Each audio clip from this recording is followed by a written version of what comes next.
Welcome to another episode of Everybody's Got Something. Today on the show we have artist, musician, educator, and many more magical things, Eli del Puerto. Let's get into it and have a good time. Eli, what an honor and privilege to have you here in the studio. Thanks, amigo. And my pleasure, and to get to hear your story and what you've been up to and what you're creating and sharing with the world. Why don't you just tell us first a bit about yourself, what you do? And well, shucks, who you where do I even begin? I know that's not even really a fair question because it's so many hats. Yeah, it's true. But to put it in a nutshell, I'm an educator, and I've been working on developing curriculum for teaching languages through the arts and doing healing through the arts. So I do private voice lessons, I do group workshops. I also do visual arts. I paint and dabble. I dabble with all kinds of things. I like to draw. Yes. But I also take people on explorations of their subconscious through the arts. So I take them on guided meditations, and then I give them prompts for exploring what they retrieve from their subconscious. So yeah, a lot of healing work with the arts. I'm a bilingual teacher, educator. I've taught for over 20 years. So I mix and match it all together, and I give performances, and I do sound bath ceremony with my singing, and collaborate with many amazing musicians. So, wow, yeah, incredible. I think did I nutshell that up? That was impressive. That was very impressive. And so I'm thinking, I was like, how all these things you do, what were some of the influences and life experiences that planted the seeds to create and share all these things? Maybe you could tell us chapter one of the life of Eli del Puerto. There's like so many chapters, but I think, I know. When I was 15, I started working in restaurants in Albuquerque, New Mexico. Okay. And are you an Albuquerque native? Or? Well, I was actually born in Georgia. I grew up in Michigan. I moved to New Mexico when I was 13. Okay. And I did high school and the university here, and I've spent my life living in and out of Mexico for the last 20 years and traveling a lot. So. And what first brought you to Mexico? Was it just a trip to check it out, and did you know that you were going to develop such a connection? Well, like I was saying, I started working in restaurants, and I had a lot of fellow workers that were Mexican, Gotcha. And so that intrigued me, and I'm like, hey, you guys are fun. Who are you, and what are these words? So that inspired me to start picking up some Spanish. And then when I was 16, I went to Italy and Greece with my art class, and I was like, okay, there's a big world out here. Okay, I need more of this. And that's when I decided, I was like, okay, when I go to the university, I'm going to study language so that I can travel the world and just see this amazing place that we're in. So growing up, you grew up first just speaking English, and your home was English. English only. And then you saw there's a world out there to be learned about. Correct. And then when I was 19, I started taking private Spanish lessons. And then when I was 20, I did an exchange program in Tasco, Guerrero. So that's when I formally started studying Spanish. And then is that that's someplace in Mexico? Yeah, that's in Mexico. That's in southern Mexico. It's the same state that Acapulco's in. Okay. And so was that maybe the biggest, jump as far as your Spanish from that time, or were you already fairly proficient at that point? I mean, I was speaking present tense. I could get around. I knew where the bathroom was, and I could order things. Simple conversational Spanish, and I understood. But yeah, that was the quantum leap. You formed friendships in Spanish. And correct. Everything. And then I took all my classes, or grammar classes, literature classes, etc. And do you remember starting that program? Was it all exciting? Was it, I imagine, a little overwhelming too? I was super excited because. I mean, for a million reasons. At first, I lived with the family, but I shortly moved out. I was like, okay, that's nice, gracias, pero no gracias. But what I loved was I walked to school every morning for an hour. And how old were you at this point? I was 20. Okay. And everything's super picturesque there. It's gorgeous, so it was just enjoyable to walk to school every morning. And I just was fascinated with studying language. I was the nerd that was like, si hubiera ido, boop, boop, boop. You're right. So I enjoyed it. I liked studying. And I made a pact with my friends that went with me there. They were English speakers. You're like, no English. Only Spanish. Incredible. So we were just like, everyone's like, why are you guys speaking Spanish to each other? We're like, cállense. And so after being there, how long before you felt like, okay, I understand and I feel comfortable communicating? And well, I was there for a half a year, and that's when there was like the click. It wasn't just people were talking at me, and I was like, okay, I kind of understand a couple. That's when I was like, all right, I understand what they're talking about. I can follow directions. Yeah. And then we went on to explore Guatemala and Honduras afterwards. Okay. So one of my best friends, Kirsten, and I, we went down on this little journey together. Probably to some dangerous places, but we were just kind of naive and having fun. So, yes. You were protected by the spirits around always you. protected. They knew you were coming in They're peace like, and these joy. girls are crazy. Someone. Wow. And were you a musician already, or did you consider, I mean, maybe you were born a musician, but was that part of your life at that time? Well, I always sang. I mean, I grew up singing in church, and I just sang all the time as a child. And I played the tuba and the cornet in the marching band in Michigan. Okay, you got your breath nice and strong there. So I was exposed to that, and I played a little piano as a child also, and so I dabbled around. But yeah, singing's always been a big love for me. And so was this something, were your parents artists or musicians? Does it come from them, or what first really got you excited about the world of arts? I think it just came from the bloodline, and I think like being in church and singing in church, and then I would have recitals and sing in intermissions. So and like hymns, or like what type of things were you singing in church? Beloved, let us love one another. Da-da-da-da-da. Do things like this, and I always went to like Vacation Bible School and things like that. That was like the beginning. Okay, and is church still part of your life? Is it a different type of church? My church is my waking life and my body. So the way that I engage myself in the world is my waking practice. And I'm not opposed to anything, and I love learning from many cultures and religions. So yes, yeah. And so your first big travel, you said, was Italy. Was that in Greece and Italy? Was your first kind of international travel? That was my first international travel without my parents. Gotcha. You know, I grew up in Michigan, so we'd cross the border over to Canada, and I went on a little Bahamas trip when I was in third grade, and it was my first time I sang with a live band. Is that right? They had a talent show, and so they had the bass player and a pianist, and I sang "You've Got a Friend" because I was always involved with the talent show. Yeah, my mom loved Carole King and obviously James Taylor. So, yes. But it's funny how this song is like continued throughout my life. And So you were not a shy. Would you say you were not a shy child, or at least you were comfortable to perform? I think my mom just always pushed me, and I was always kind of a weirdo. I mean, I just did it. I was like, sure, guys. Yes.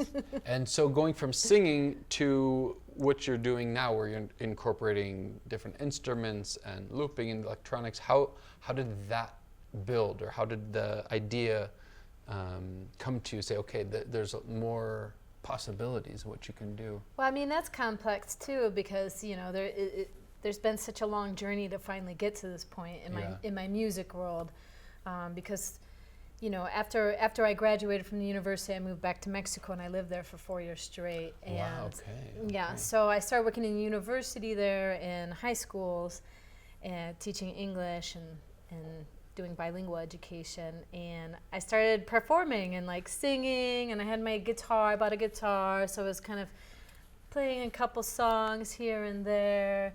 And then eventually, when I was living in Puerto de Veracruz, I was singing with some salsa groups, just dabbling around. I sang some in a rock group and all that, and I was writing my songs. And this was in Mexico? This is in Mexico. This is in Veracruz. And I started taking voice lessons for my first time in my life. Because I'd never taken legitimate voice lessons. I've always sang, but never had like a mentor. Gotcha. And then that inspired me to move to the capital of Veracruz, which is Jalapa. In Jalapa, I studied in Jazz UV, which is a jazz school with Latin jazz. So that's when I got even more guidance. And this is all in Spanish? This is all in Spanish. So tell us about the first piece you're going to perform for us today. The song's called Forgiveness. Okay. And this is the music that I started with the looper. And I've always been, I love singing, and when I hear music, it depends what I'm doing. But I listen to the voices a lot. Yes. And I've always loved harmonizing. So with the loop pedal, I was like, oh, okay, I don't need other musicians, which I love being with other musicians. Yeah, but if I'm at home, I'm like, hey, Sure. dude, get over here now. I have my... It's 3 a.m. I'm Yeah, sleeping. exactly.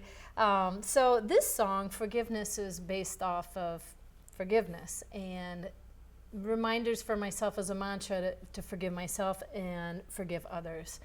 And it's a constant practice. So I was like, well, I want to make music that's more in alignment with my heart and my soul, spiritual mission on this planet. And I believe reminding myself all the time and others to forgive, because that's the only way we can move forward with open hearts and feel good. Because if we stay there and stay in jealousy, grief, the list goes on, then we can't go to these higher places, and it's harder for us to honestly love and love ourselves and others. So. And was this something you just learned on your own, or did you have some teachers kind of presenting these possibilities and ideas? I think it's a combination, because I have spent my life dabbling around with different practices, yoga practices, different, especially in Mexico, it's a lot of indigenous practices. So it's a big, and then growing up in a Christian church, it's all these things combined together where I'm like, okay, this makes sense. And I was in a huge healing. I mean, we're always healing, but there's those times in our lives where we're broken. And I entered the dark night of the soul, or whatever you want to call it, where all the Ellies had to die. All the Elizabeth Marie Berrys had to die. How many years ago? This is like 3 years ago. And so 3 years ago, I moved back to Mexico to Tepoztla,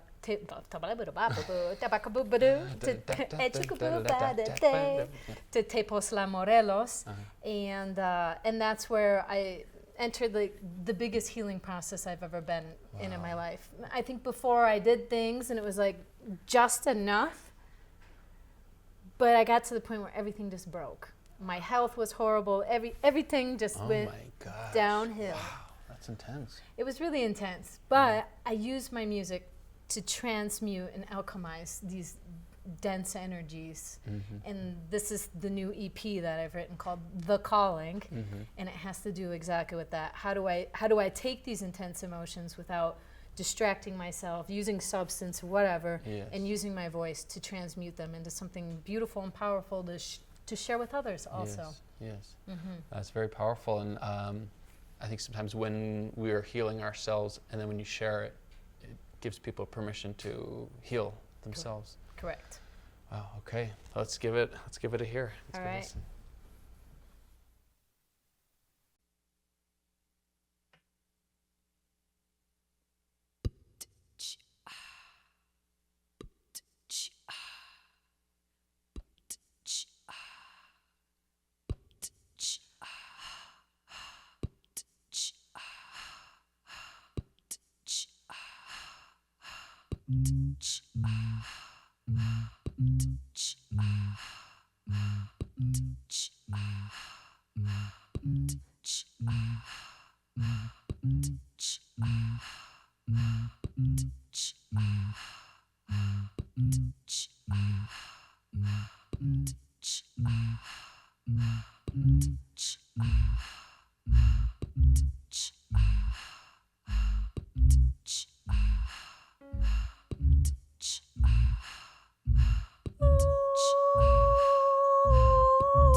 forgive them, sister, forgive them, brother, for they don't know what they do.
They just don't believe.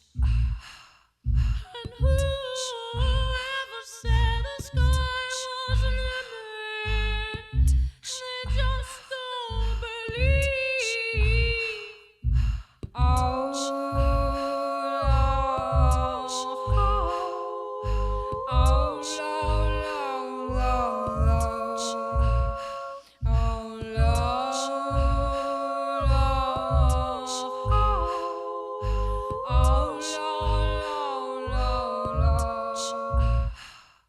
Forgive them, Father, Father. Forgive them, Mother, Mother. Forgive them, Sister, Sister. And forgive them, Brother, Brother. Forgive them, Father, Father. Forgive them, Mother, Mother. Forgive them, Sister, Sister. And forgive them, Brother, Brother. Forgive them, Father, Father. Forgive them, Mother, Mother. Forgive them, Sister, Sister. And forgive them, Brother, Brother. Forgive them, Sí, Padre, yo me perdono. Sí, Madre, yo me perdono. Sí, hermano, yo me perdono. Y sí, hermanas, yo me perdono.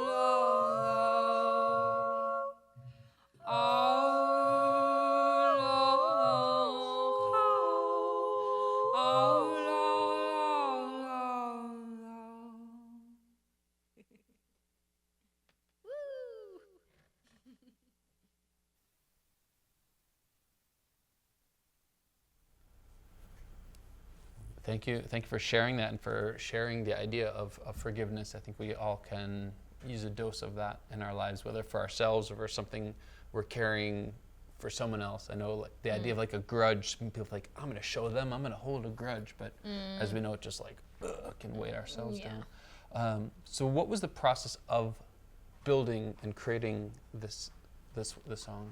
This song, I started off with the rhythm. You know, you can use a metronome, but if I'm live, I'm not going to be like, all right, let me put my metronome on right here. So it's really important with starting with the looper is starting out with the rhythm section, because then everything else can go from there. So it also helped. The guitar's really great too, because I play rhythmically, so that's a great starting point. So with forgiveness, I start off with the rhythm. And I was like, well, it needs a bass line. And did you know you were creating that song, or did it just come out when you were these are just downloaded. All the songs that I've presented today and I'm going to present, they're all just, I just sit down, I'm in my groove, and I'm like, do-ka-do-ka-do, and I'm like, ah. Or a lot of times I just create a melody that I fall in love with, or a hook, and then I erase it, then go back through and put down a rhythm or whatnot. And then you'd see what comes out, what rises to and the sometimes, surface. And I've got like a million songs. I've probably written like 30 albums, but you know, some things just stick more than others. Yes. Yeah. So I'm curious, I'd like to hear a little more about your first 4 years in Mexico. Okay.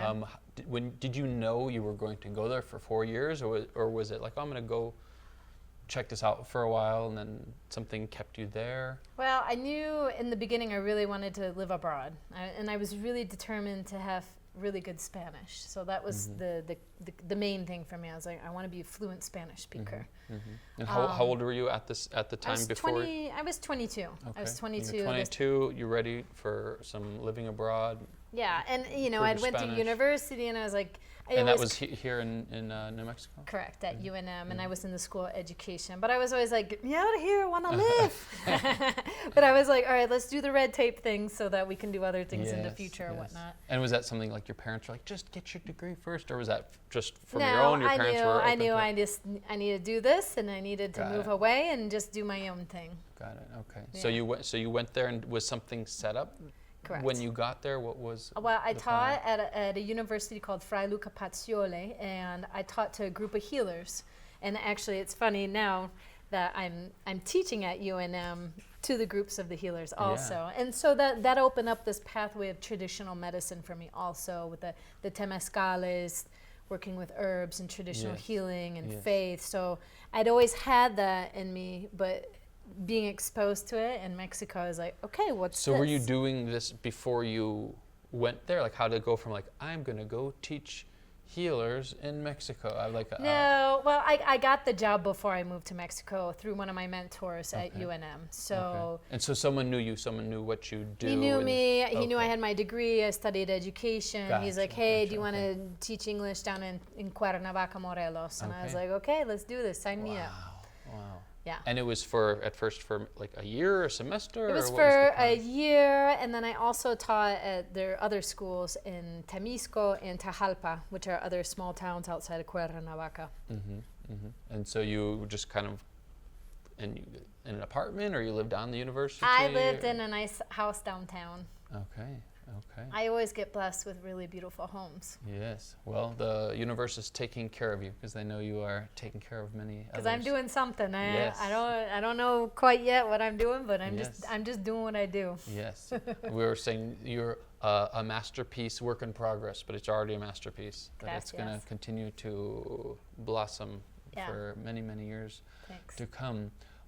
So you were there, and it turned into 4 years, or it was just like, hey, this is 4 years. And did it feel like this is your home? Were you thinking maybe this is where you'll stay, or just you were riding this wave that felt right? Well, I would like Cuernavaca, and I came up to the States because my cousin was having a baby, and I think I worked for like 2 months, and I just saved up as much money as I could, and then I got the job at a bilingual school in Puerto de Veracruz. Okay. And so, because when I came back, I was like, I'll just save up some money, take care of paperwork, and I need to be back down in Mexico. That's where I belong. Yes. So I taught pre-first at a bilingual elementary school. And I dance, and I've been a dancer most of my life. So I got involved with belly dance troops in Puerto de Veracruz, and then salsa dance, and then there's just nonstop music. And were you, music. as a young girl, did you take dance classes, or you just like to dance? You're just always dancing, or both? I used to tap dance, so I started off tap dancing, and then when I was 16, my mom's like, "Well, what do you want for your birthday?" And I was like, "I want belly dance classes." So that's what kind of started that journey with the belly dancing. Okay. And do you still do some tap dancing at all? You don't see too many people tap dancing. And maybe they do. I just haven't. When I was it's like an instrument. You like become an instrument while you're dancing. It's great. It's like the zapateo in El Puerto de Veracruz, the traditional dancing. So I actually did zapateo, and I learned a lot of the traditional music in Veracruz. And that was a lot of fun. Wow, so to a certain extent, yes, I took back the tap dancing doing the zapateo.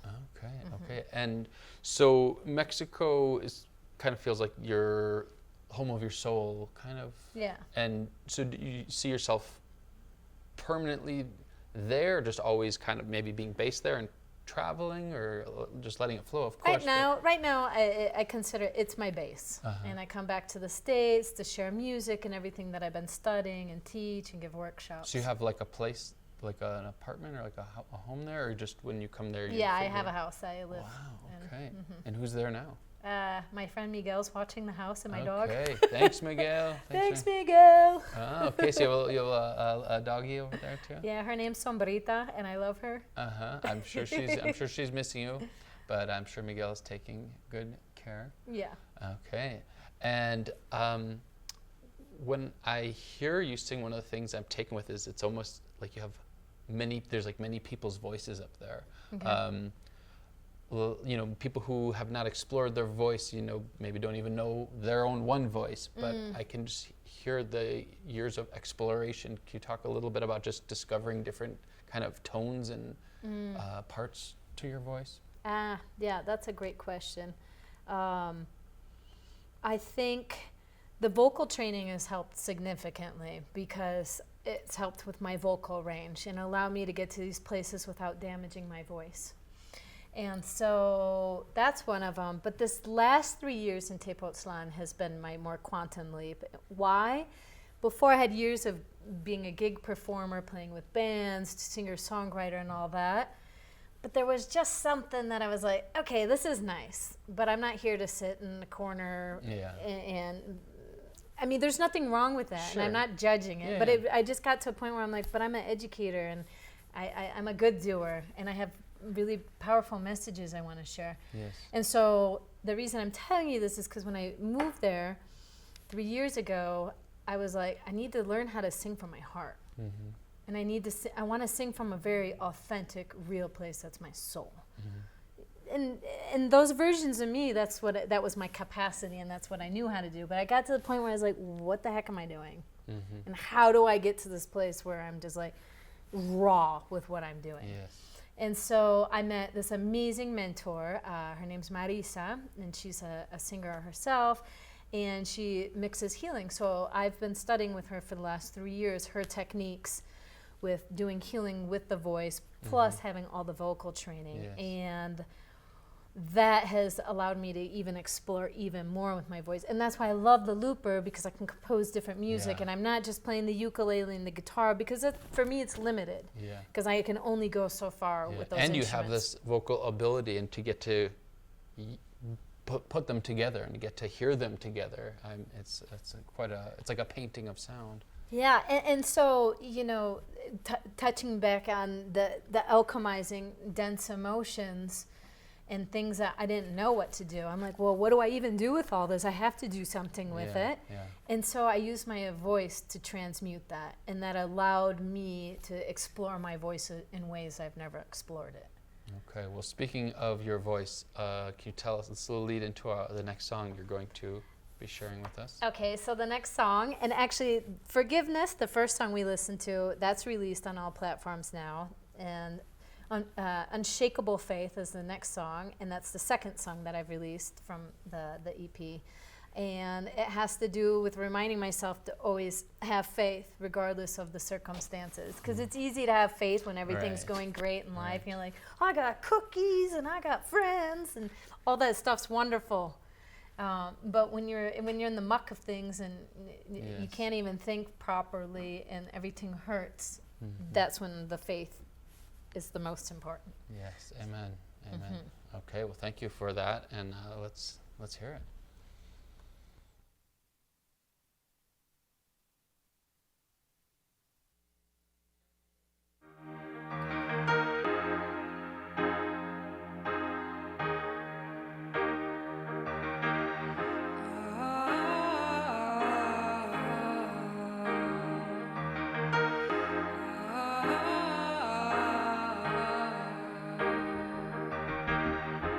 Ah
Thank you for that healing.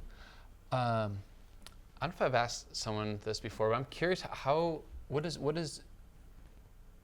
do you pray? Because I feel like I almost feel like your songs are prayer, and I feel when I was hearing it, I feel myself praying. I don't know if that's a too personal question to ask how you pray. No, not personal at all. I think that's a wonderful question, and I think there's many ways to pray.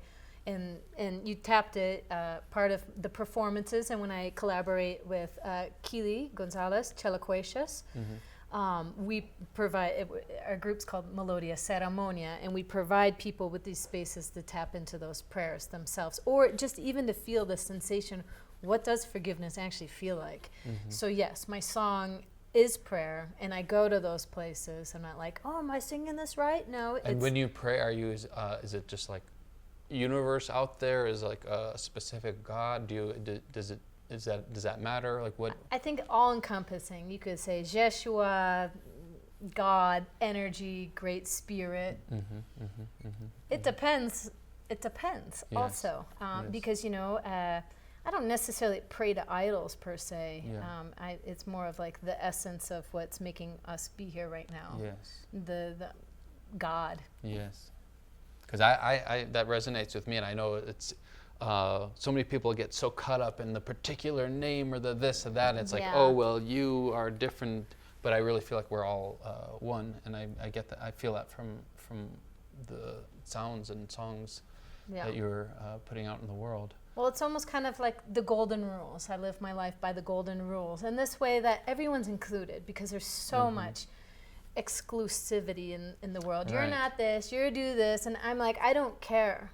Kindness, treating our neighbors with love and respect, and these are the rules that I live my life by. And having faith and forgiving people, even if it's hard, that's okay. It's hard. Hard things are hard to do, so we go back, and that's why it's called a practice. And tapping into prayer also. I ask permission to be in places too, because sometimes we're in the forest and we don't know what's out there. Hey, I'm just asking permission to, can I be here? Is this okay? My dance is a prayer. And I know, but a lot of times in life when I dance, I'm like, whoo, and people are like, oh my gosh, don't go, like, do I dance? What do I do with this? But it's my prayer. Like, I go into a trance when I dance, and it's not a performance. Yes, there can be the aspects of myself that get performy and hey, la da da da. That's not my intention. So a lot of time, my dance is my prayer, and I can just be in those states and have these divine connections. When I cook, and I cook for myself and the people I love, I put my prayers into my food. And then they can eat it, so it's even better. So now you're just not just listening to it, you get to taste it and feel all the love. And did your family instill, or the church instill prayer, or was this just from life, just from music, from art? How were you as a child? Did you I think as a child, because I grew up in a really Christian home, I grew up going to church and praying. So prayer was part of my life as a child. And you really pray, because I know sometimes, when we're young, like, I was in synagogue or people in church, like, okay, now we're going to pray this. And you're like, okay, say these words. And then there's actual, like, prayer, like, my heart, soul's open. God, I'm talking to you. Well, I remember, like, as a child being always singing and making art, and I remember liking all the beautiful words and the good doer stuff. But then when I had turned 11, I was kind of got evil. Is that right? Not evil, but that's when I started formulating my own opinions, and I started seeing hypocrisy. I see. And I was like, oh, you guys are preaching this, but then you're condemning. So that's when I really started observing hypocrisy. Yes. And there's a lot of beautiful people that go to these gatherings. That's fine, to each his own, but it didn't resonate with me. Yes. And so I started pushing away from all that because it didn't sit well with me. And I saw people pushing away people that actually really needed to be in those spaces. But they weren't part of the club. So all that turned me off. Because I'm like, well, we're all part of the club. Doesn't mean you have to be my best friend and hang out all the time. But so. Yes.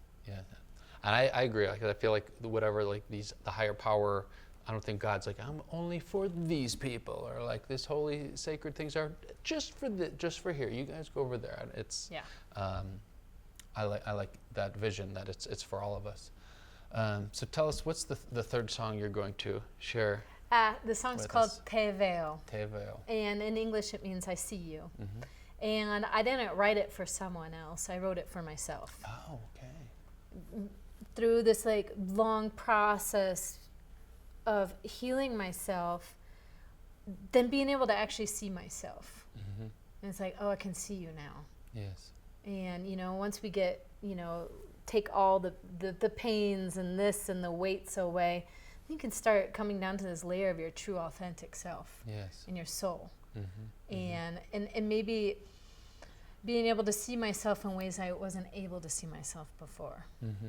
So that's what I wrote the song Te Veo about. And when was this written? I wrote this song, I want to say December 2025, so like a half a year ago. Okay. And it just came to me, I downloaded it, I did some weird funky stuff with the effects, and then I was like, all right, it just happened. All right. Te Veo. Te Veo. All right. Let's listen.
Te veo. Beautiful. Absolutely beautiful. Your music just takes me into a very special place. I can only imagine when it's in a place where it's being pumped on speakers, and I can't imagine what that must feel like to create that and witness people experiencing it and feeling it and reflecting it back to you, and what that probably does to you as you're performing, that exchange of energy. Can you just speak a little bit about that, maybe a moment of performing and kind of that feeling? I mean, there's been lots of those moments in my life, but I felt it the most recently when it's Melodia Ceremonia, and the people that are coming, they want this type of healing, and so they're receptive and open to it. Yes, yes. General public's fine, whatever, no one's negated, but when people are searching for something, betterment, opening up their hearts, they're receptive to the healing. Yes. And so when they open up and they tap into that frequency, then we start creating this synergy together, and then it just keeps going like this. And so I think that's something important for general public to understand about artists, is that we feed off each other. And granted, we can apply this to any of our daily life practices or whatnot. But especially with the music, then it just, I'm not even there. I'm just a channel. I become a channel, and it's such an exquisite feeling. Yes. I have two questions for you that kind of related to this. Is the life that you are living, the incredible experiences, it's also, I'm sure there's challenging parts to it. I don't know, what of this masterpiece of a life that you've been creating for yourself and sharing with the world, what are, if any, are the challenge, difficult parts about it, and what are just the things that just bliss you out about it? Okay. About your life, about the life of Eli del Puerto. These are really good questions. I think because I've lived such an alternative life, I've had to learn to live in a lot of solitude. Yeah. Because not everyone is capable to do, I mean, they're capable, they could, Right. but not everyone necessarily has the money or the time or the desire. Or the courage to even The think courage that's possible. to think that's possible. So solitude, but luckily I'm a very friendly human being, and I create family wherever I go. And currently where I live, I can say that I feel the most loved and accepted than I've ever felt in my life by a community of people. But I tend to get that anywhere I go.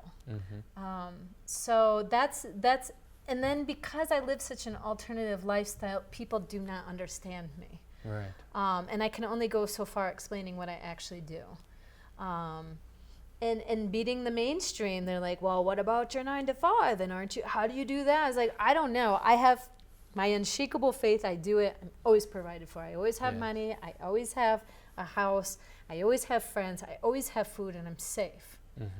And so it's a practice. I'm like, okay, who cares what they say? Supposedly I'm supposed to do this and have this by this certain age. No, that's all an illusion. Yes. And it's just breaking that. Because I mean, all you have to do is see everyone who lives and fits the mold. Like, is everyone just like blissed out happiness all the time? There's a lot of suffering for people who are doing supposedly the, whatever the safe, right thing to do is. And so there's challenges that go with that, but God has shown you that the universe is providing for you. And what do you wake up and say, gosh, I am so blessed to be Eli del Puerto? Can you just complete that sentence? I am so blessed to be Eli del Puerto because I've reclaimed my health in my life, and that my vital forces come back, and I'm able to fulfill my visions because my health is optimal now in my life. And what do you know what it was that turned your health around? Oh gosh, and the list goes on, but I'm gonna keep it simple. I think for the first time in my life, I started to ask for help. Okay, that's pretty huge. It's very huge because I've always been maybe a little hyper independent. I moved out of the house when I was 18, traveled. I've always had compañeros and people accompany me in my path, but I've done things on my own. I paid for my school. I've always worked. I've done it myself. And for the first time in my life, I was like, I just need help. I can't I need help. Because you were suffering, or your health was ailing, or, My or health, just emotionally? all of it. It was just a big ball of like, what did I do? What happened? And then that released, so being able to ask for help, then how quickly did you notice a difference? Good question. Immediately, because it was like my mentors entered my life. I had healers and just so many different types of healers come into my life. They're like, here, let me help you do it. Here, I do this. Here, I do this. And then the friends and the family came into my life. So it was like, okay, this is real. Like, I'm being provided for. Yes. Because I asked for it. Yes. Well, I'm inspired by you in so many ways for the life you live and what you create, but I love how the things that you have received and that have made the biggest difference, you devote your life to sharing and to inspiring and allowing other people to receive that, which is a very special thing. Thanks. All right. Well, when we post this, we'll be sure to include links of where people can hear your music, see your art. I know a lot of it's on your website. They can find out more, but we have a treasure today, Miss Eli del Puerto. Thanks. And just continued blessings on your journeys, on your creations, and thank you for taking the time to be with us today. And it's an honor to know you, and look forward to seeing the masterpiece to continue to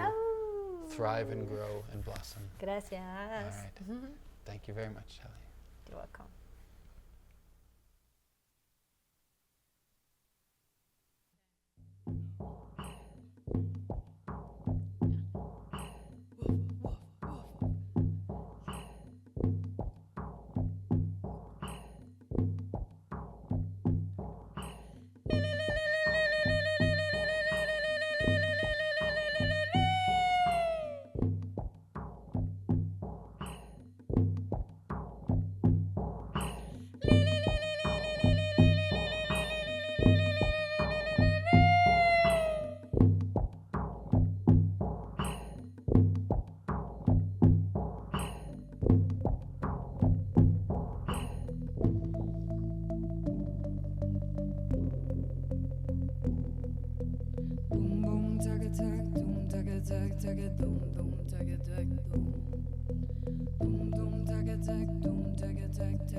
Libéranos, corazón sagrado, libéranos, el corazón, libéranos, corazón sagrado, libéranos, el corazón.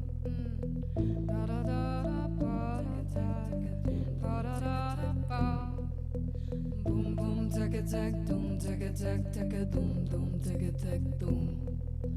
Boom boom taka tak doom taka tak taka doom doom taka tak doom. Doom doom taka tak doom taka tak taka doom doom taka tak doom. Doom doom taka tak doom taka tak taka doom doom taka tak doom. Libéranos, corazón sagrado, libéranos, el corazón, libéranos, corazón sagrado, libéranos, el corazón. Dum taka tak, dum taka tak, taka dum dum taka tak dum. Dum dum taka tak, dum taka tak, taka dum dum taka tak dum.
tac doom. Doom doom tac a tac doom tac a tac tac a doom doom tac a tac doom. Doom doom tac a tac doom tac a tac tac a doom doom tac a tac doom.